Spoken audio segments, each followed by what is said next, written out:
Right then, the receptionist shows up finally. She apologizes, but Shan cuts to the point. Just tell me why you hid the rules for today's fight. She says she didn't hide anything. The truth is, only the owner and Gunther knew. Shan says fine, then take him to meet the owner. Of course, she says no, that's not possible. The owner prefers to stay anonymous. So no, it wasn't going to be that easy. Shan accepts it, says fine. Just focus on taking care of the little girl. Right then, the same chubby guy from earlier approaches and calls out to Cian. He introduces himself as Morris from the Grey Merchants Union. He says he's here to talk to Cian because he recognized a certain demonic sword, and he's very interested in buying it. Shin's face changes instantly. He says he has no idea what this guy is talking about. But Morris just smiles and tells him to drop the act. He knows exactly what that sword is, and he knows that Cian is the only one who's actually recognized it. He used to work for the Albus Merchant Union until the boss of that place was assassinated 2 years ago. Ever since, he's been with the Grey Merchants Union, operating right here in Lambaster. Their specialty?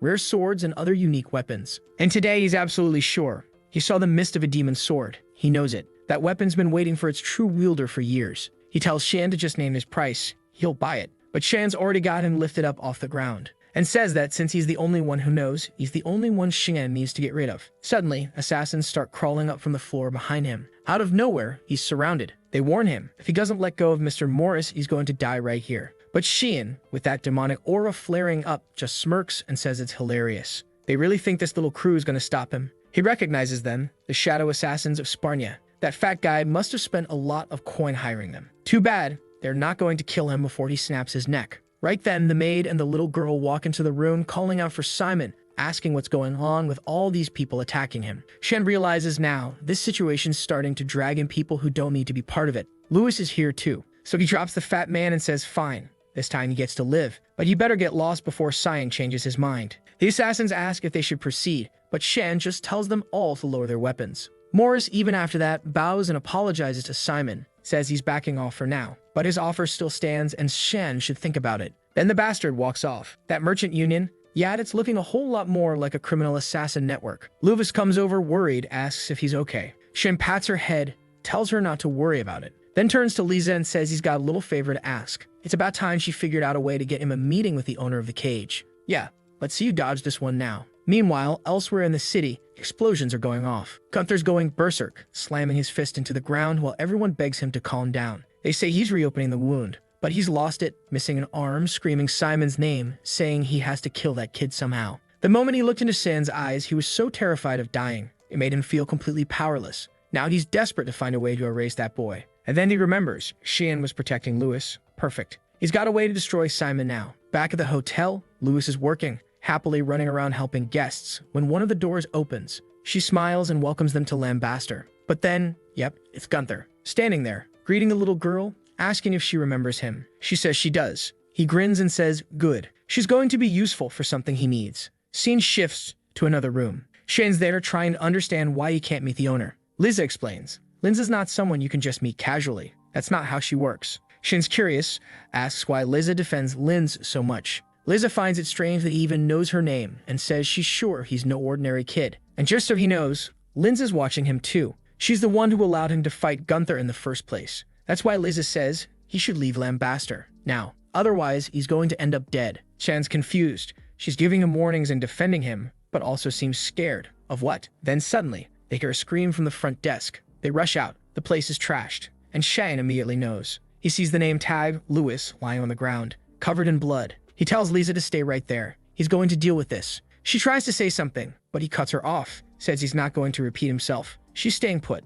Meanwhile, in the room of that crazy girl, yeah, she's still there, trying to draw San's face, or at least remember what it looked like. Someone comments that a beautiful lady's room shouldn't be so messy, and she immediately wants to know how the bastard got in without permission. And yeah, of course, it's that weirdo Morris. He says he's there for the obvious reason, to make her an offer. She tells the pig to get lost, but he just calmly says he has something to tell her about the boy she's in love with. She snaps back that her feelings for him aren't any of his business. But Morris cuts straight to the point. He's holding the strongest paralyzing potion in the entire kingdom of Garan. With this, she could have the boy all to herself. He hands it over and Delka demands to know what he's getting out of this. The chubby guy smiles and says he just wants one little item from the boy. She can keep the body. Delka narrows her eyes and asks if he's sure that's all he wants. He nods, says yes, and that he's looking forward to their cooperation. Morris is clearly deep in this little scheme, thinking it's all going to work out, but little does he know, the guy's not even remotely interested in that woman. So how's that gonna happen? Scene change.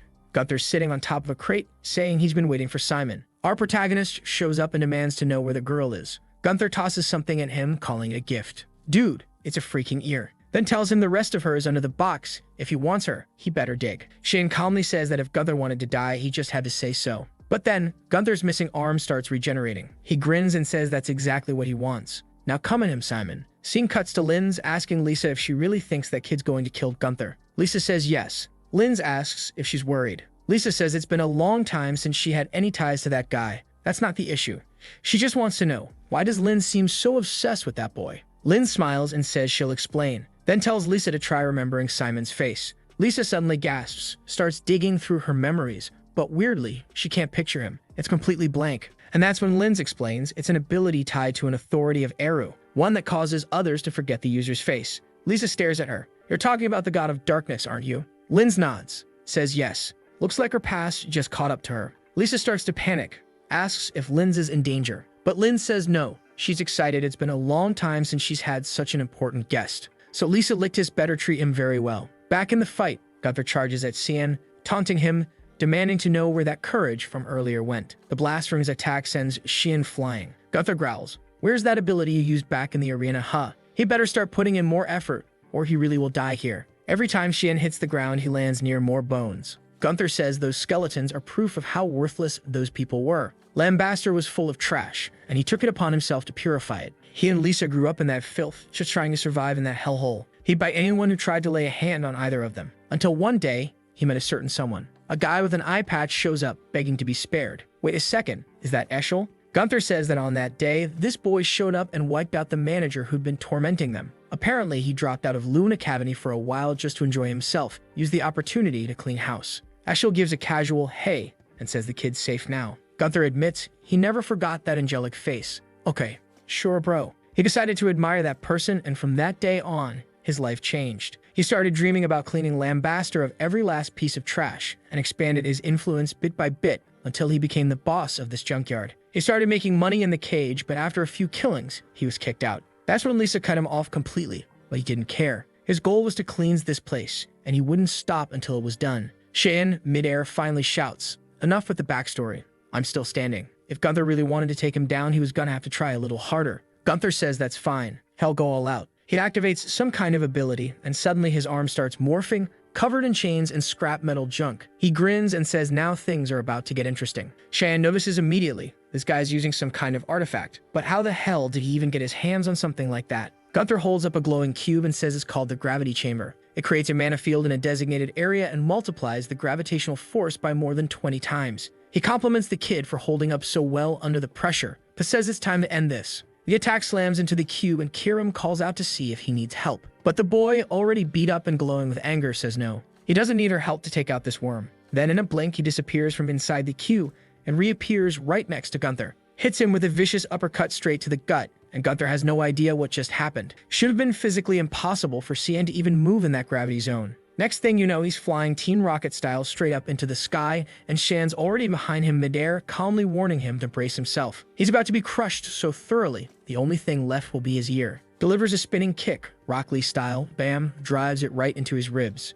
Airborne beatdown, followed by a body slammed straight into the ground, cratered. Gunther's broken, embedded in the dirt, completely wrecked, but he's still smiling. Says he always knew he was destined to die like this, but it doesn't matter. He doesn't have any regrets. A child born in Lambaster was always doomed to become garbage, just like him and Lisa. That's the rule in this city laid down by its mistress. He just asks Shen, please don't let that happen to Lisa. He's sure he can do it. And just like that, it's over. But Shen's left completely confused by everything the guy just said. He walks over to the box where Lewis was supposed to be locked away. But just as he's about to check, someone calls out from behind him. It's Lisa. She takes one look at Gunther, collapsed and destroyed, and just sighs. She kind of figured this would happen. She quietly tells one of the soldiers to check on the boy, make sure he's all right. Then she sees Xian standing there. She asks what's going on, and he turns, the light behind him casting a glow, and tells her Lewis is okay. She's not hurt, just asleep it seems. He straightens up, says he's heading out. Lisa asks where to, and he just says, I'm going to clean out all of Lambaster. That city was split into 4 districts. Right in the center was the cage. To the left, the junkyard. To the right, the merchant zone. And below it all, the entertainment district. There's absolutely no real law enforcement there. At best, there's this fragile little power balance between the heads of each region.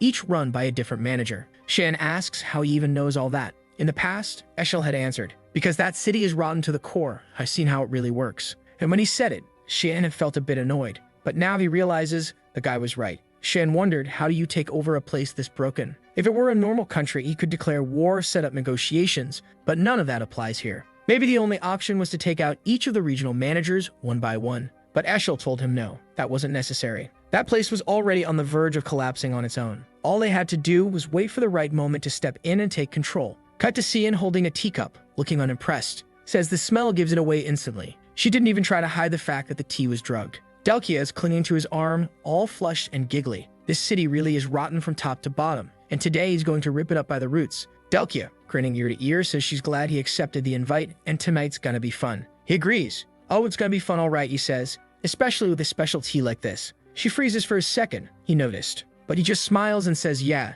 tonight's gonna be a long one." Then he downs the cup, drops it, and either collapses or pretends to. Delkia is thrilled. Smiling wickedly, she declares, "Now this little boy is all mine." The scene shifts to the merchant district, where the butler informs Morris that a message just came in from the entertainment district. The big guy's fuming. He gave Gunther that gravity chamber artifact, and the idiots still went unlost. But it's fine. Soon enough, the demon's sword would be his. One of the shadow operatives nearby says they should be cautious. Everything's going way too smoothly. Morris tells him to get lost with that bad omen nonsense. But the spy insists his instincts have never been wrong. First, they should head out and do some recon. Morris agrees but warns them not to do anything unnecessary. In his head, though, he's thinking these damn fools from Sparnia are just getting in his way. Maybe they're even planning to steal the demon's sword for themselves. Meanwhile, in town, people are being shoved aside as Morris carriage barrels down the street. He swings the door open and calls out to Delkia that he's arrived. And there she is, straddling Shan in bed, casually telling Morris he could have taken a little longer to show up. She was just about to get to the part she really enjoys.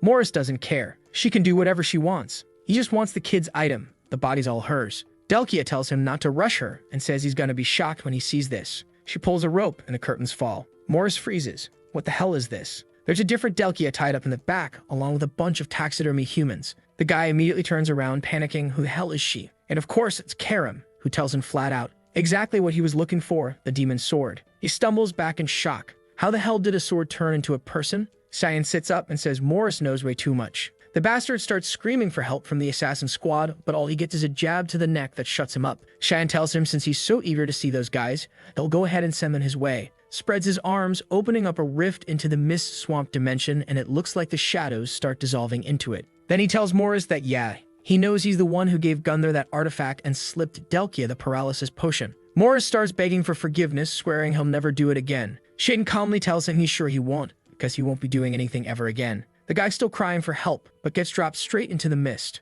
And down there waiting for him, all the assassins he'd hired. Shan says that just leaves Delkia. But Karim steps forward and tells him she'll handle it herself. He can go. He just asks her not to go overboard. She flat out says she will go overboard. And oh boy, she is livid with jealousy. Starts shouting, demanding to know who the hell gave Delkia permission to touch what's hers. She knows damn well Delkia is not really out cold, so no point faking it. Tells her to brace herself, she's gonna get broken into 1,000 pieces. The blonde tries to plead, says she never should have tried anything, but gets clocked right in the face. Meanwhile, Shan just closes the door, knowing full well tonight's gonna be rough for Delkia. But right then, he feels something. A mana signature. Familiar. He looks around and finds himself inside the domain of the mist. Someone speaks up. That expression of yours, priceless. And just like that, Linz Nihaloff steps forward, introducing herself as one of the regional managers of Lambaster. She starts to materialize from within the mist, and Cyan realizes she is part of it. She casually mentions that apparently Surika didn't tell him anything about her, which explains why he's been running around killing off the other managers. Shan immediately powers up, thanking her for finally showing her face. Now he doesn't have to go searching anymore. Says he can call her Linz or senior colleague, the backstabbing traitor. But Linz says he's got it all wrong. She's not here to fight. Right then, he senses something from the side, barely manages to dodge an incoming attack. Linz tells him to say hello, because the two of them already know each other quite well. And sure enough, it's Lisa, the one who always seems so kind, so trustworthy, now standing beside that monster. And she coldly declares Simon Delemia is going to be eliminated. She charges at him again, but he blocks it, telling Lisa to stop, that this has nothing to do with her. His problem is with Linz. Lisa doesn't need to die. But she's not listening, not one bit. Only option? Knock her out cold. He activates the Bloodlust Wave technique, bam, launches her across the room. But of course, she's already back on her feet. That's when he realizes, damn it, she's been training. Most enemies wouldn't have been able to withstand that. Linz just watches, saying she knew the boy could have finished it, so why did he hesitate? All San wants to know is how long she plans to keep hiding in the mist. Linz tells him she just wanted to see the skills of the child Surika had trained, especially since Lisa was her student. Now that throws him off. Linz knows Surika, so what exactly is the connection between the two? But Linz vanishes, telling him he should be paying attention to someone else. Suddenly, Lisa begins summoning a rain of needles and hurls them at him. Shin flips backward, dodging, but she's already following up with another strike, forcing him to catch her arm midair. She says she might have cut ties with Gunther, but he's still going to pay for killing the last member of her family. As he defends himself, he notices it, her eyes. That personality of the shadow, it's been activated. Most likely, Linz implanted some kind of memory fragment to stir up that resentment. But she made one mistake, getting too close. He slams her down and raises his hand. Not a punch, though, just enough to knock her out clean. With her down, he says, "All right, that just leaves two of us. Come on out, Linz." But she tells him to stop playing games. You should know by now that she is this entire mist realm. Shin admits he's surprised. Not just that she belongs to the mist, but that she's a traitor and a thief. She asks what the hell he's talking about. He tells her he knows exactly what that ring on her hand is, the Ring of Anbari. An artifact that lets you absorb anything. Mana, authority, whatever. And she's using it to pretend she's part of the mist. He doesn't know how she got her hands on it, but he's sure of one thing. She's a fake. That sets Linz off. She shows the ring, shouting at him to kneel before its absolute power. Shan, meanwhile, is grinning. Everything's going according to plan. But just as he thinks he's got her, her mist expands violently. In seconds, she's right there in front of him, whispering that it's time to wake up and face the truth. This is how the real mist works. It's a shame, she says, but it's time to say goodbye. She's about to stab him when suddenly, a voice interrupts. This little kingdom of yours is lame as hell. Cracks start to form behind Linz. Boom. Karam appears, furious. What's this? Another woman going after my master? Linz stares in shock. How? How is this place broken so easily? This mist was a copy of the realm of the god of mist. It should have been impenetrable. There was only one other being who could have done something like this. Yeah, she didn't even need an introduction. Karam. The demon sword. Karam cracks her knuckles and snaps her fingers. First order of business. Let's destroy this dump. The entire domain starts fracturing, shattering into countless shards. Linz can't believe it, that it was broken this easily. Meanwhile, Shen complains. What took you so long, damn it? Karam scowls. Excuse me? I just saved your ass and that's what you say. Linz watches this couple bickering scene and loses it. She yells at Xian to shut the hell up. No way someone like you is the successor. That person disappeared over 300 years ago. There's no way it's some brat like you. While she's throwing her fit, Karam just raises an eyebrow. What's with her? Xian shrugs. Said a few things earlier. Guess I got her riled up. Now Linz is totally unhinged, screams and charges at him with full speed. But Karam dissolves into a blade. Xian grabs her and smirks. She'd make a terrible assassin. Together, the two unleash their technique, Miss Storm Surge, and charge in for the final clash. Of course, Linz, fake as ever, goes flying across the ground like a ragdoll. Meanwhile, Shan's just standing there cool as hell, dripping with swag, saying it's about time he showed her the true power of divine authority. As soon as Linz manages to get back on her feet, he activates the Mist of Adamant, and bam, a giant orb appears behind him. He's in full demon mode now, face darkened, voice chilling, daring her. Go on, try to block this with that little ring of yours. And then he swings. The cut flies toward her and she knows. She knows. She doesn't stand a chance. Cut to a long time ago. Back inside the Temple of Black Mist. Surika asks where Linz thinks she's going. Linz says she's tired of sitting around, waiting for some supposed successor to show up. She fires back, you planning to kill me now or what? But Surika calmly answers, there's already too many awful people out there to deal with. Why would I bother with you? Though if Linz ever turned corrupted, then yeah, she'd be hunted down and purified. And when that day came, Surika would take back the item Linz stole. So she tells her, think real hard before walking away. That's how Linz left. She walked out of a group that had real power, but stayed hidden in the shadows. To go build her own group that had no power, but at least it existed out in the open. She was sick of waiting, sick of hiding. She really thought she'd made it. But back in the present, Shan's attack tears through her, rips into her side and arm. She was beautiful. She was strong. But what a shame, she went up against him. Now he just walks up and asks for her last words. I hate when these stories end all sad. She says, tell Surika, she was wrong after all. And then she begs him to finish it. It hurts too much. Shin just sets her ablaze. No hesitation. Because he knows, nobody ever sees the moment they'll be defeated. And that includes him too. As soon as the domain starts to unravel, he sees he's already right in front of the hotel, which saves him time. Lissa shows up and says she tried to kill him and knows about the mist. So there's really no reason you should be letting her live. He asks if she's going to tell anyone. She says no, and he goes, all right then, it's fine. But she herself doesn't really know what she's going to do. Right then, Lewis comes running out of the hotel calling for the manager, asking if she's okay, saying she was worried because she suddenly disappeared. Lisa, looking a little shaken, asks if Lewis is alright, tells her to stop worrying about her, and says she's not going to let her leave this place anymore. She was the kindest person she ever met, and there's no way she was going to just let her go like that. Lisa says she understands now, and that's when our guide chimes in, saying it looks like she's already found her purpose. It'd be good for her to manage the whole place now, especially since all the other regional managers are gone. And she should make sure Lewis doesn't end up like Gunther. She agrees, and our boy gives her a pat on the head. Of course, Lewis is sad he's leaving, but he says, unfortunately, his stay here is over. He waves goodbye, saying he'll come back someday. Lisa yells after him, saying he definitely has to come back. As he turns to leave, he thinks to himself that he hopes to return, but not to see a scene like the one from the past. Holding the dagger, someone says he was successful in purifying Lindsay Hollow. Then Sirika, looking kind of pissed, says it must have been really tough. He asks why she sent him if she already knew it was going to be that hard. She just tells him to go ahead and ask what he's dying to know because she knows he's curious. So he asks what her connection is to Linz, if she was part of the Mist. Sirika says yeah, they trained together, but it seems she wasn't too fond of the future it laid out for Linz and ended up leaving. And when she did, she took the ring that was only supposed to be passed down among the masters. Cheyenne shows it to her, and she says that's exactly the one that should have been hers, but now she's leaving it with him. He finds it strange, after all, that things only meant for masters, but she replies that she doesn't need that anymore because she's already strong enough. A little confused, he says he doesn't get it. He thought the mission was to retrieve that thing. That's when the other Gothic one pops up out of nowhere, saying there must be some beef between the two of them, and that's why he got sent in the first place. Sirika turns and says it was just part of her promise, but now that it's settled, the ring doesn't matter. Shin already knows she's trying to see if I'll be tempted by the power the ring offers, and so he asks if she's not going to say that usual thing. If you fall victim to the ring, I'll have to purify you. But she replies that she's more curious to know whether he's a disaster for humanity or a hero. And sure, a simple commercial test wouldn't be a big deal, but she still thinks Karim might have made the wrong choice. Karim's clearly biting her tongue, and our guy says it's obvious Sirika cares a lot about him. Then the scene cuts to the principal's office. He's saying that after Nella disappeared, student anxiety has skyrocketed. He knows this is going to be a heavy burden for him, but now that he's been appointed, he believes in himself. And here comes that bastard Boris, saying he's an understanding guy who gets the student's situation, and he'll do his best. The principal thanks him, and the bastard says he's going to take a stroll around the academy. Honestly, that principal's asking for trouble. He's already noticed the guy has some really strange mana. Right then, Sirika shows up asking if the principal called for her. But the moment Boris introduces himself, her expression totally changes.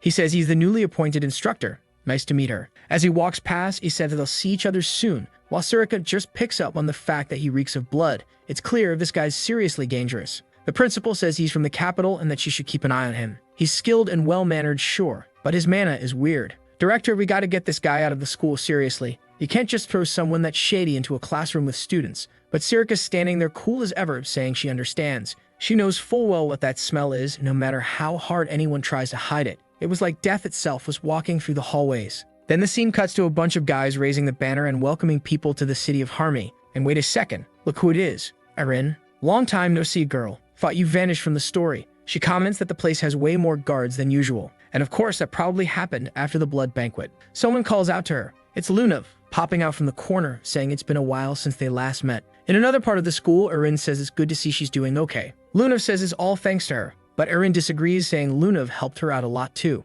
Then she introduces Resimus, her new friend, who's already blurting out how gorgeous Lunav is, clearly smitten. But hold up, here comes trouble. Boris just rolls up like the scumbag he is, already introducing himself to all three of them. He wants to know if she's Princess Erin. She, all sweet and innocent, says she heard he was the new instructor and asks if he's the one who's going to be teaching about mana. He says he's honored that she already knows who he is and asks if she has a moment to talk. She's a little confused and asks if he means right now, and he says yes. It's nothing important. He's just going around checking out the students' mana rankings and wants to take a look at her mana sphere. She shows him immediately, without a second of hesitation, and he says that's exactly what he was hoping to see. Lunav, though, tells him to stop right there, saying she's got a bad feeling about this. Erin finds that odd. Wasn't it just a mana evaluation? What could go wrong? And then he raises his hand and says she doesn't need to worry. This will all be over soon. Look, I don't know what exactly he was planning to do, but I do know our boy showed up just in time, gave him that death glare, and demanded to know what the hell that bastard was doing in Lewin. Then the next chapter jumps back in time, like way back, 2002 years before the founding of everything. The soldiers are raising their shields, shouting that the creatures are approaching. And holy hell, the thing is massive. Like, what even is that? Yeah, no surprise, the poor guy got blown to bits right there, splattered into a puddle of blood. The troops in the back are yelling to hold formation, saying if the monsters keep advancing, everything's going to collapse. Then one of them shouts that someone is coming. And here he comes, striding in with swagger from above, slicing red arcs through the air, just mowing everything down. The soldiers cheer, saying the rumors were true. They thought he'd been sent to a Western front. It's the young master Xian, arriving to save everyone. A monster charges up an attack, but he dodges another laser and says he's actually excited. He'd heard this creature was high-ranking, but he's already standing on its head, realizing it's way too slow. He activates the Void Sphere and obliterates the thing. And of course, creepy Boris shows up again, clapping like a freak, saying Master Xian is incredible. No wonder Eshel admires him so much. Xian doesn't even entertain the flattery. He just wants to know what Boris is doing here when he should be back in the rear with Eshel. Boris, kind of shifty, says he came up this way after hearing the North needed reinforcements. But now that Xian's here, everything should be fine. Xian, though, says nothing's fine. Everyone here is on the verge of death. This war doesn't end. It's been over a year now that he and the Verdi have been leading the charge. And while the elite knights are out fighting on the front lines, supporting the Emperor's crown at Lunel, the monsters are using the distraction to push deeper and deeper. This war is endless, and all of it, every last bit, is because of the Emperor's greed. If it weren't for Eshel's request, not even Xian would have come here. The place would have already been wiped out. Boris tells him to be careful with his words, but admits that, yeah, given the state of things, there's no arguing it. The protagonist finds it strange. He says he thought Boris had come because of the Emperor, but Boris says nope, he's here because of the talents he possesses. It's just that his personality lines up a bit more with Mr. Eshel's. Our guy tells him to go ahead and show what kind of talent he's talking about. Right then, Boris pulls in a misty kind of mana into his hand. He says that all he can really do is gather traces of the mana someone's used and compress them into a sphere like us to store it. Then, locking eyes with him, he comments that Xian's mana is extremely unique. He can sense that the kid has great potential and might just be the person he's been looking for. At that moment, Xian realizes maybe this was when the hunt for him actually began. Back in the present, Erin asks what's going on. But there's no way our protagonist is making the same mistake twice. He knows the worst idea right now would be to hand over different types of mana to this guy. And wow, Boris doesn't even know who Xian is yet. This is literally the first time he's seen the Vert Boy. Regimus asks why Xian's acting like that and why he's pulling on Erin's arm. Boris, all flustered, says it must be a misunderstanding. He was just assessing the student's abilities, as an instructor. But Xian immediately shoots back that he's never heard of any kind of evaluation requiring something like this. And right away he realizes this bastard's been appointed as an instructor. Boris, still trying to play it cool, says Xian doesn't need to feel pressured. It was nothing serious. He wasn't even going to feel uncomfortable. Xian says he accepts the apology, but it'd be best if Boris left now before everyone starts feeling even more uncomfortable. Boris, he's a scumbag, but he's not stupid. He picks up right away that the kid's so hostile there's no point trying to argue. So he just says alright, bows, and says he'll take his leave. They'll come back another time. But the moment he walks off, Luna is already wondering why that name, Boris, sounds so familiar. Regimus tells our guy to let go of Erin's arm already. He apologizes and she says it's fine. She knows he had his reasons. She's totally sure he's always looking out for her. She even says it out loud, turns bright red from saying it, then grabs Regimus by the arm and walks off. Yeah, she was embarrassed about saying that, grabbed the wrong person, and dipped. Lunav immediately asks Xian if he knew that instructor. He says something like, kind of. She finds that weird. She has access to tons of information, but she's never heard of that guy before. Xian just gives her a serious look and says she'd better not investigate. She shouldn't look up anything about that man. Lunav stands there, realizing that whatever it was, it clearly bothered Xian deeply. Maybe she missed something, and that just makes her even more curious. Xian taps the ring and boom. Now it's raining candy in his room. All of it a reward because his daughter behaved and everyone's still alive. Brian says of course everything turned out fine and it's good to know Xian's doing okay too. Meanwhile, Emily complains that life's been tough. Brian won't let her cook even once. Xian asks why that bothers her. Last he checked, she liked it when people cooked for her. She says yeah, that's true, but now it feels like someone took her job away. So Xian says alright, time for him and Brian to go train. Brian tries to get out of it, but our guy tells him to hurry up and follow. The scene shifts to the academy's training grounds. Turns out someone's already there practicing. Looks like it's Regimus, though not totally sure. Might be someone else. Ryan's impressed. Whoever it is, she's wielding a massive claymore like it's nothing. Xian says of course it looks easy. She's going to be named the best swordswoman on the continent one day. Then he grabs a sword, saying it's time to see how much she's improved. She's caught off guard, asking what this is all about. She just came out for a chill evening. But he tells her nope, not tonight, come at him.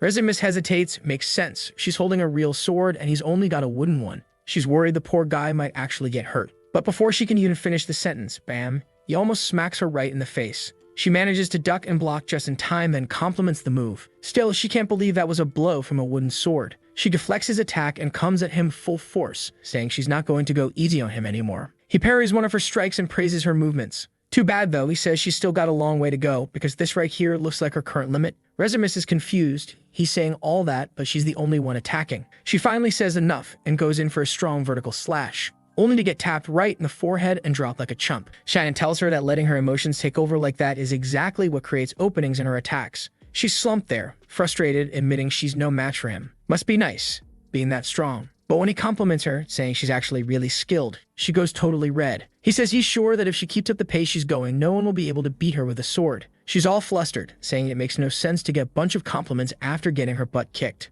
But with his hand on his chin, Sian says there's really not much more he can do for someone at her current level. So he tells Brian to help her train. Poor guy wasn't ready, but he turns to Regimus and says, "All right then, the two of us are gonna practice every day." Shen hands him the sword and asks where he's going. But our boy just says he's got something to take care of and leaves. Brian's left standing there awkwardly, muttering that he's really looking forward to training with her. But he better be ready because Regimus looks like she's going to take it seriously. He's starting to realize he's got another little menace on his hands. While walking through the halls, our guy feels a strange, familiar sensation. In the middle of the academy, yep, there's Luna. As curious and sneaky as ever, that menace. So he walks up, wanting to know what she's looking at. She says it's the research lab of Instructor Boris. Shen already knows she's definitely trying to sneak in. She asks when he got to know her so well, says she's just looking, that's all. But he tells her to cut to the point. What is she trying to do? She says she's just super curious. She's never heard of that guy's name before, not even from the Garan Association. And yet the man's supposedly an 8-circle mage. How could someone be that powerful and still have zero information out there about him? Shen's clearly over it. This girl just got out of one mess and she's already trying to dive into another. She asked if he's not going to help and he says he doesn't want to get involved. She stares at him, saying he sure sounds like someone who knows this guy pretty well, almost like he already hates him. Poor Xian, once again being dragged into a problem he didn't ask for. He probably should have just walked away, huh? But no, here he is, standing in front of the lab, saying he doesn't sense anyone inside. He tells her to stay behind, he's going in first. He grabs the doorknob, activates a mist ability, and opens the door. Turns out, it's more of a library than a lab. All that's inside are scrolls and handwritten books. Looking around, Luna comments that it's all about ancient magic. And right at that moment, Karam suddenly steps out from Xian. He asks where she's going. She says she's just checking the rooftop and tells him to keep doing what he's doing. He's a little confused. Why is she heading to the roof? But whatever. Luna calls him over, saying she found a text that looks super old. But Xian, he realizes what it actually is. That armor. That's Boris of Armor, the one known as Hearthcree. Oh boy, even the name sounds cursed.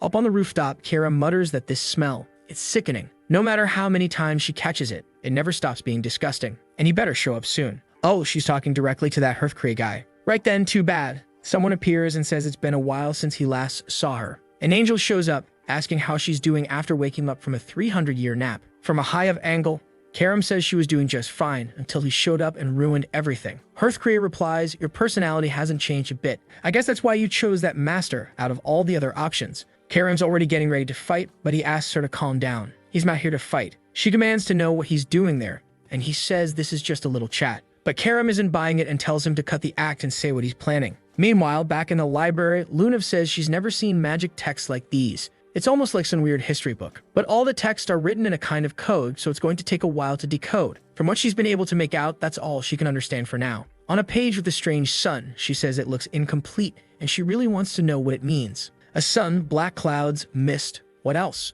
Suddenly, Sam closes the book and says they need to destroy all of it. She wants to know why. That's what caused the blood banquet along with a lot of the other disasters. Then boom, someone shows up and says it's a shame, but he can't let that happen. Right away, Shan recognizes Boris's voice and wonders how he didn't sense his presence. The book starts glowing gold and suddenly materializes in Boris's hand. And that's when Boris says he was actually thinking about having a talk with the boy. What an incredible coincidence that he happened to show up there. Too bad it had to happen in such an unpleasant way, getting spied on and all. He raises his hand and asks Miss Lunev to excuse them. Poor thing, he's already flung her out the window, sending her all the way to the dorms. And now the two of them need to have a little conversation. He's very interested in the boy, specifically in the version of him he doesn't show the public. Shin's already figured out this isn't good. It'd be great if he could just kill this guy. But Hearthcree is a major problem. Not to mention, Karam suddenly vanished from his side. She's up on the rooftop, lying back all calm, wanting to know what the bastard's even talking about. Hearthcree says the person her master serves is someone chosen by the gods, and basically, they're playing a game they already lost. Karam says she doesn't care. A demonic spawn like her would never ally with Lumindal. The angel says there are other ways. For example, she could take over her master's body. Surely that wouldn't be so difficult. Karam demands to know what the hell he's trying to pull. And now, the chapter shifts again. This time, it's about good and evil, light and darkness, creation and destruction. Two opposing forces always at war. And in these epic tales, light always wins. It's been 3 centuries since the Great War ended and the demon died. The surface world seemed to be thriving, but little by little, people were forgetting about them. Looks like we're seeing things from the angels' point of view. One of them says it's getting harder to find the fear and reverence people once had for them. So they came to a conclusion. In order to be worshipped again, they needed darkness. It's the darkness that makes their light shine brighter. Karam just calls that reason completely idiotic. Now it all makes sense. They want her to take over her master's body, so that they can defeat her and be hailed as saviors. The deranged angel smiles, saying it's amazing, she figured it out perfectly. And bam, he immediately takes a slash to the face. She tells him to quit talking crap. But of course, the little immortal thing just regenerates, saying it's a shame. He'd really thought this was the perfect chance to talk with her. Karam answers bluntly. They're the ones who decided she was the bad guy. But she's already figured out that these so-called angels are way more concerned with their own problems than protecting anyone else.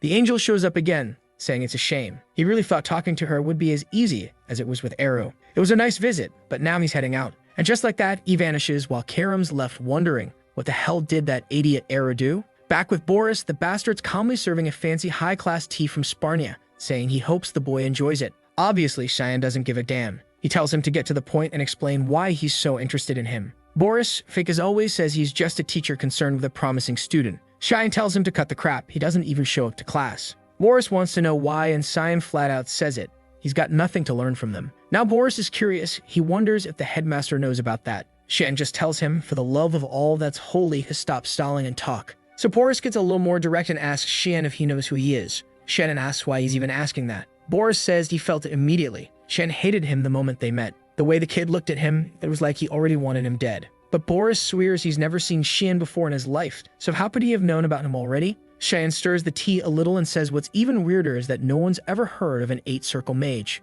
Boris replies that he likes to live a quiet life, and Cheyenne tells him to just say where he's from. Of course, the bastard claims he's from some super rural village, nothing but cows and lumber out there. No way Cheyenne would know it. Both of them know the other's lying. Obviously, Boris wasn't going to spill anything. Even in his past life, the guy kept everything hidden. And now he asks if Cheyenne has any other questions. Cheyenne says no. Boris says good. It's gotten late, and they can talk more another time. Sometime later, staring down at the book, Boris says now he understands why Ishel felt so threatened. That kid, he must be the one helping Princess Erin. He's speaking with that Dan Hearthcree, who says it's ironic that the younger brother of the so-called savior is the one wielding the demon blade. Fate's got a funny way of working. It also seemed like Karam might just be the darkness they've been searching for all this time. And if he's right, that boy might be the perfect opportunity to make Ishel shine brighter than ever. That's just like it was foretold in the black mist that hides the sun. Boris closes the book and declares, the rebirth of the savior is about to begin. Cut to Karam in the Hall of the Black Mist. Someone says it's surprising she came all the way there on her own.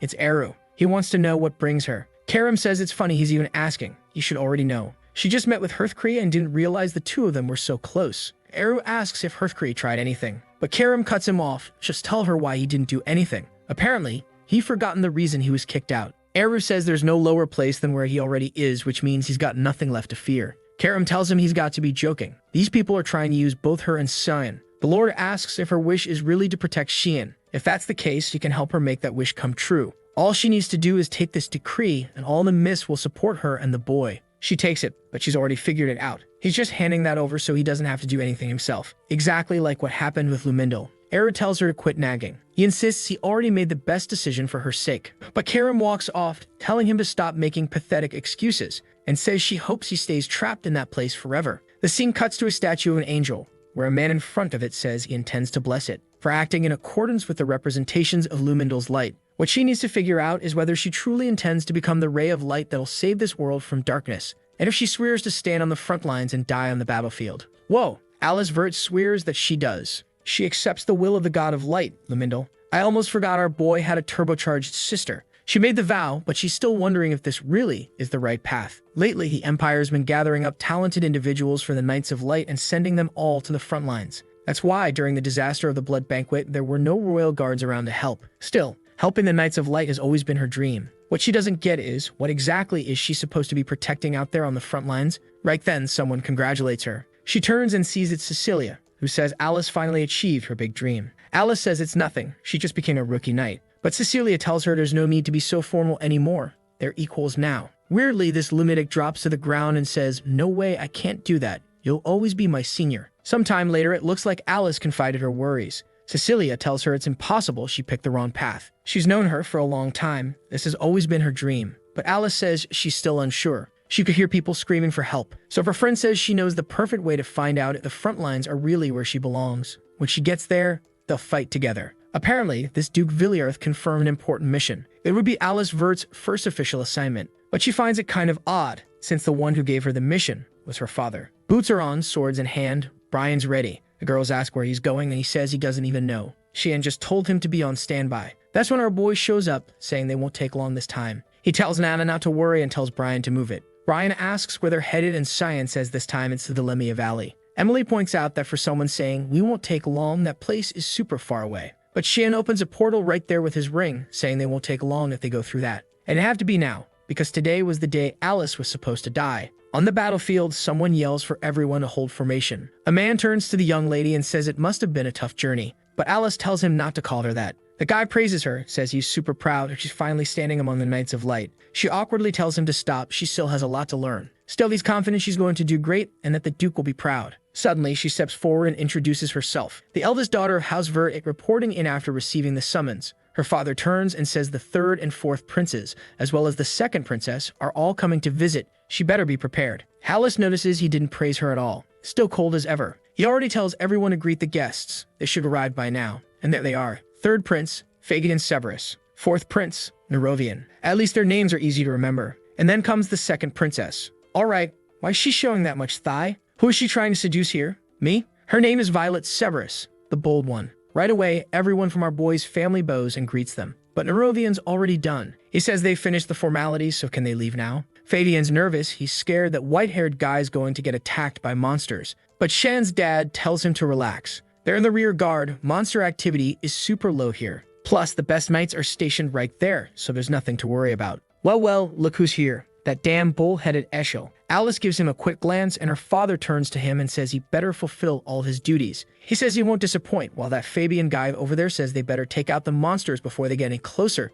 His body's too valuable, unlike theirs. Okay, your highness is really asking to get slapped. Now here's a body that is actually valuable. Violet's already thanking Eshel for his hard work. He just replies that it's an honor, and she wants to know, where's Lunel? He's not the type to miss formal events like this. Eshel explains that Lunel had an important matter to attend and couldn't make it. She side-eyes that answer, saying it's good to have him as a bodyguard. Wait, what's going on here? Did something already happen between these two or what? Everyone's in formation and Alice is getting a weird feeling. Eshel always protects the first prince. That's just how it is. But now he's here with the twins and the second princess. What is this? A coincidence or something else entirely? Eshel then mentions he heard she joined the knights as the top of her class and congratulates her. But it didn't sound sincere at all. She immediately recognizes that familiar look in his eyes, and we flash back to her 9th birthday. He patted her head, congratulated her. That day, Eshel gave her a magic scroll. A 4-star spell scroll she couldn't even use yet. The idea was for her to one day get strong enough to finally use it. Years later, she did reach 4 stars, and finally, it was time to activate the scroll. But the moment she started, someone grabbed her hand and told her to stop. It was Cecilia. She asked what was going on. Her friend explained that scroll would summon a mid-level monster. They could have died if it actually went through. What the hell, man? Eshel planted a live bomb when she was 9 years old. He's the king of Counter-Strike. Now here she is staring him down, wondering if he really gave her that scroll on purpose. If so, why would her brother do something like that? The group's still escorting the carriages. Inside one of them, Nerovian asks if Lunel is the one who assigned Eshel to this escort. Fabian says the whole thing's suspicious. He wants to know what they're planning. Violet agrees. Having someone as skilled as that acting as a bodyguard, that's a red flag. Everyone already knows what kind of person Lunel is. They better stay alert, or they're gonna end up dead. Right then, the carriage shakes. Alice comes running, shouting it's an ambush and everyone needs to fall back. A special creature called Antararg is attacking the area. The tower soldiers are already freaking out from the monster's roar. The coward prince starts demanding answers. Why didn't anyone warn them something like this might show up? A strike from the boss monster sends everyone flying. Alice yells for them to retreat immediately, but a massive tail swipe is coming right for the group. No worries.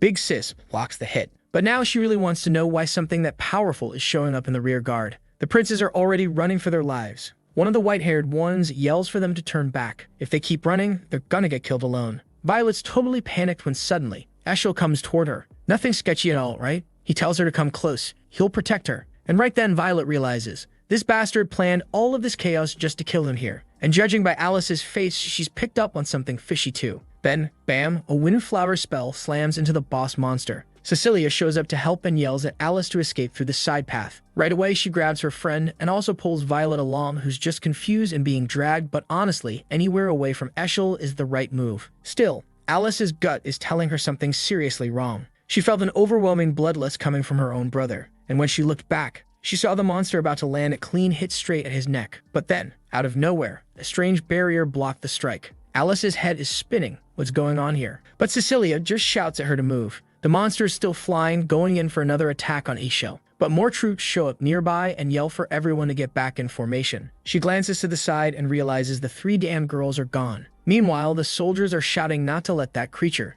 Antararch, get anywhere near the royal hairs. The monster starts charging up another purple energy blast, and Eshel looks like he's losing it, growling that this thing's really starting to piss him off. Then a golden light bursts out from his back and he orders everyone to stand down. Boom! Massive explosion. Did that deal with the monster? Maybe. Or maybe not. Everyone's still standing back, squinting to see what's going on. And there's Violet, that sneaky brat, just randomly trips like an idiot. Alice runs over, asking if she's alright. Violet says she's not, but she's not dying that easily. Then what the hell? Cecilia just smacks Alice on the back. Alice stumbles, looking shocked. What the hell is this? And now she's on the ground in pain. What the hell? The two of them are just standing there staring her down. They really got us with this plot twist. Didn't see that one coming. And that damn Violet just glares and says, "So you're Eshel's little sister, Alice Vert." She says she knew something was off when Eshel showed up and Lunel didn't. And she's sure Alice was planning to kill them all during the chaos, so everyone else would get blood on their hands. That's why this was self-defense. Damn. Even Cecilia's just standing there, completely silent.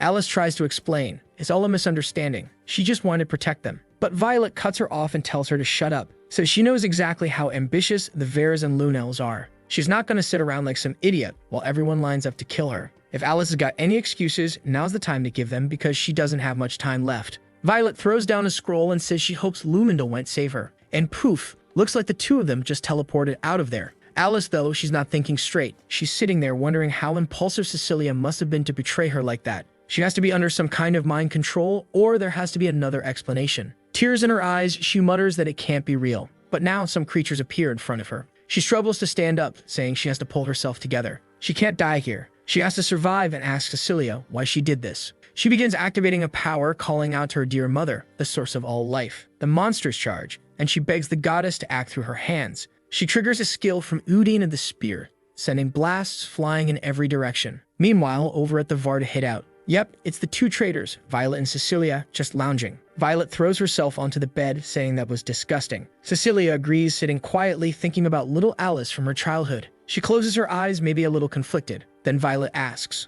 "Why'd you let Alice live? You could have killed her right then and there." "Girl, close those toothpick legs, you're acting weird." Cecilia, a bit hesitant, says, "She'll die soon anyway. The monsters there will finish her off for sure." Meanwhile, Alice is still out there, flinging spears left and right, but she's exhausted. And honestly, this is the perfect moment for our boy to show up like a total Chad. She's drained. She mumbles that she has to get back. Problem is, what is she even going to tell the knights? That Princess Violet tried to assassinate her? That Cecilia tried to kill her? Who's going to believe that? That's why her best bet now is just to get the hell out of there. But more and more monsters keep closing in. And not just any monsters, high-ranked ones, salamanders. She tries to come up with a plan anyway to escape alive. But those beasts are already charging up their fiery breath, slobbering all over the place. She knows there's no way she can dodge it. The monster comes in close, but its aim's off. Good thing. Still, Alice knows if she takes that hit head-on, there's no surviving it. But hey, Big Sis is a beast. So don't worry, because little bro just showed up. Our boy slices right through it, and Alice immediately looks up, trying to figure out who it is.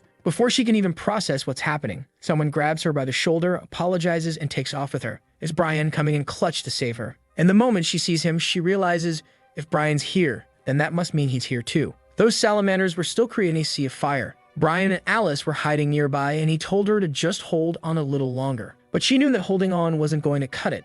Those things were closing in fast, and they were going to catch up any second. That's when, bam, Karam drops right in front of them. Off in the distance, an explosion lights up the sky. The creatures all turn toward it, staring. And Karam, of course, shows up saying those damn things must have eaten something poisoned. Why else were they spewing out everything inside them like that? She tells Shan to hurry up and finish the job already. Alice hears the name and is visibly confused. Shan, did she hear that right? And then, there he comes. Third form of the descent of mist. The monsters shoot out their flames, but he cuts straight through. rips one's head in half, explodes the body, unleashes a bunch of void orbs. Yeah, looks like he wiped everything out. Not long after, Brian's carrying Alice away from the battlefield. She spots the boy in the distance and walks closer, thinking to herself that she always had a hunch about who was behind that mask. The mask hits the ground. She starts crying. And who is it? Come on, you already know. It's Xian. Of course it is. He looks at her and says, I hope I wasn't too late. Later, as she's being healed, things finally click. Cecilia had always been Violet's spy. She feels like a fool, thinking she was carrying on her family's will and trusting someone like her.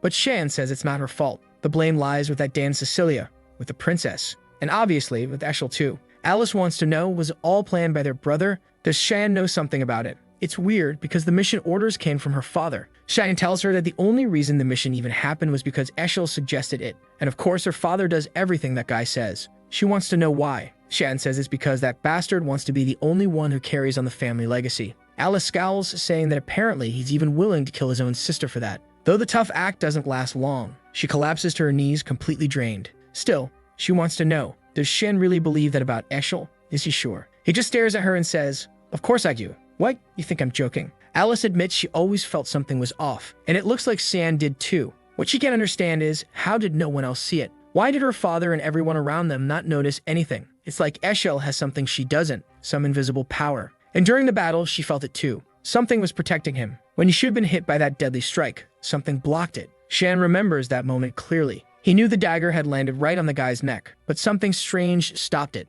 And even now, he still doesn't know what that was. Something powerful enough to block even the demon blade. As far as he can tell, there's only one possible explanation. Alice says they need to tell their father, but Shan just goes, what? Girl, please. That's an illusion. He's not going to listen to us. Alice insists if it's just her, maybe not. But if they go together, maybe there's a chance. Shan sighs and tells her she needs to start trusting him more. If they go through with this plan and it fails, all the Knights of Light will turn on them. Alice is confused. Why would that happen? But Shan remembers. In his past life, Eshel was always the center of attention. Everyone adored him. Everyone trusted him. He was the great savior. Even San himself had been a fanboy. He was the hero.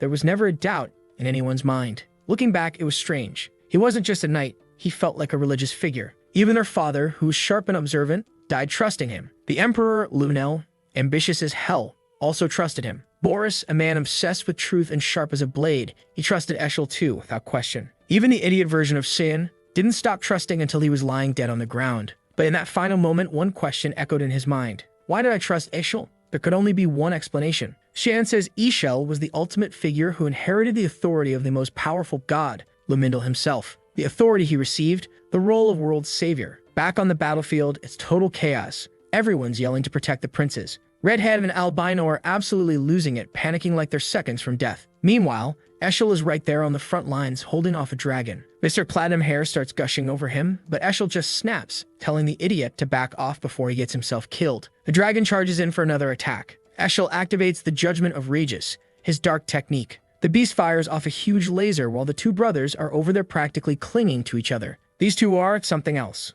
What the? Eshel just summoned the dark titanic wall or something to tank the entire blast. The laser hits dead on, but then it just dissipates. Through all the smoke and fire, Eshel is still moving, still channeling attacks. The dragon watches, then Eshel lunges and slices it clean down the center. Yeah, no joke. That thing got cut 50% straight down the middle. Immediately, Eshel turns and asks if everyone's okay. And everyone starts cheering, praising him, calling him amazing. The great savior. Even the princes are saying they'll tell the king how incredible he is. Ah yeah, Eshel's not dumb. He's milking that clout from the royal brats. Meanwhile, back with Alice, she still doesn't understand why Eshel was chosen by Lumindal. Shan explains that Lumindal only needs one person, regardless of what kind of person they are. And obviously, once Eshel was chosen, trying to deny him was like denying the entire Church of Light. If they did that, every follower of Lumindal would come after them. Alice says it's hard to accept. These are the things she's believed in her whole life. What she can't wrap her head around is, how does Shan know all this? He just says he can't tell her. He's trying to keep her from getting too deep into this mess.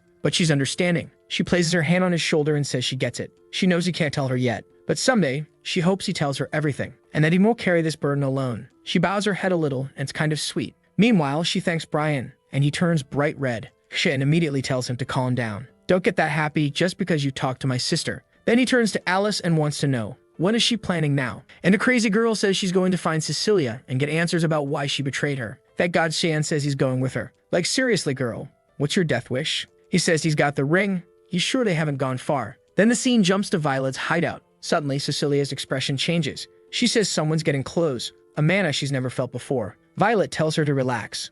No one knows about this place. But mid-sentence, boom, the whole place explodes. An attack nearly takes her head off. A sword comes flying through the window and slams into the wall. And Cecilia instantly knows. That's Alice's sword, but she shouldn't even be alive. Next chapter kicks off back on the battlefield. Eshel detects a trace of teleport magic and a spell scroll. He tells everyone to find shelter. One of the soldiers asks him, "Do you really think Princess Violet is okay?" Eshel just says, "We'll find out soon enough." Obviously, the whole squad's spooked. There are monster corpses everywhere, lava flowing across the ground. Chaos. Back to Cecilia, now running. She's muttering that she thought the kid would be skilled because of the mana and that bloodlust. But turns out, it's just a child. He couldn't possibly be traveling with anyone else. She activates a skill from the Wanderer of the Wind and closes in. She's coming in fast with a sword strike that looks like it'll land, but the kid dodges. She demands to know who he is. Why has she never seen anyone from the Veers move like that? He just stares at her silent. She orders him to answer. Why does he have that sword? Did he save Lady Alice? Still no answer. So she gets ready. Says if he won't speak, let's see if he can scream. She charges. Left, right, up, down. Swipes near in his stomach. Swipes past his ear. She's going for blood, but she hasn't landed a single hit yet. While thinking to herself that only a handful of knights could keep up with her speed, Cecilia pushes off a tree and launches in for another strike, yelling that it's over. But he just does a calm little hop to the side, dodging it like it's nothing. Now she's starting to wonder, does he actually move faster than me? Shan, dude, the enemy is right there. Stop standing around like you're in a Kalon commercial. She's burning with rage. He hasn't even drawn his weapon. She darts left and right like a damn Pikachu, charging again and yelling at him not to underestimate her. Sharp tempest. A clean slash, massive explosion, shockwaves everywhere. Blades cutting everything in their path, but Shan's just standing there, orb in hand. Cecilia can't believe it. And Fen. He activates the void sphere, makes one clean motion. Boom. He slices the mountain in half. She's blown away again. Literal explosion. In the middle of the dust and rubble, he approaches her body, crumpled on the ground. She mutters, barely conscious. What a pathetic way to lose. I never thought I'd die in a place like this. He really is the Grim Reaper, not even saying a word. But now that she's dying, she just wants to know, is Lady Alice still alive? That's when, for the first time, Shin actually speaks. He says he's curious. Why does she look so relieved? Most people about to die would be terrified. Cecilia responds, that's called retribution. In the end, this is the fate I deserve. Then, retribution for what? A voice cuts in. Cecilia flinches. It's Alice. Walking up, eyes locked on her. She wants to know why. Why did she betray her? Cecilia's crying now, completely emotional. Says she's just happy to see Alice alive. But Alice isn't having it. She tells her to shut up and answer the damn question. Here comes the tragic backstory, folks. Let's go. We're taken to Cecilia's hometown, a small village that was wiped out during a monster attack. She was just a starving orphan digging through scraps to survive when someone finally found the survivors. A group from the army showed up claiming they'd defeated the monsters and that she was safe now. They picked her up, gave her food and water. She was saved. Right when she was about to die, the Megs arrived. And the one who saved her back then was Princess Violet. Even at that age, she had that smug face you just want to punch. But she was talented, powerful. So of course it made sense for Cecilia to dedicate her life to the person who saved her. Not long after, she was given the chance to repay that debt. The order was clear. Get close to the Veers and wait for further instructions. That's how she ended up working in the household. And that's when she met little Elise. So sweet, so kind. But now, she regrets everything. She should have just died in the ruins of that village. Then just today, Violet arrived and said, today, Alice must die. She's a threat. Alice, confused, asks, what threat? What the hell are you talking about? Cecilia explains. Violet has always seen the Veers as threats. Because of their connection with Lunel and Eshel. She always believed the Veers were allies of Lunel. So when she saw herself under attack, she must have thought it was all a plot by the Veers and Lunel to wipe out the rest of the competition. Cecilia says Violet is nothing like Alice. Alice actually trusted her, believed in her until the very end. But Shan cuts in. Don't. Stop trying to justify it. Just admitting she was wrong doesn't mean she deserves forgiveness. Cecilia is shaken. Alice tells him to hold on, just listen a bit more. But Shin already drew his blade. Tells her this isn't some light matter. Cecilia, she accepts it. Says she's ready. Meanwhile, Alice is desperately pleading, asking him to wait to listen to think. Brian gently tells Alice to calm down. Trust in Master Shingen. Then, Shan raises the dagger. Swipes it. Blood hits the ground. Looks like she's dead. And the scene cuts. We're in Violet's room. Everything's been torn to pieces. She's looking around, demanding to know who's there. She wants to know where Alice is. But the person who walks in, yeah, it's the worst possible option. Yeah, it's him. Bullhead himself, Eshel, walking in and saying he's here to escort Her Highness.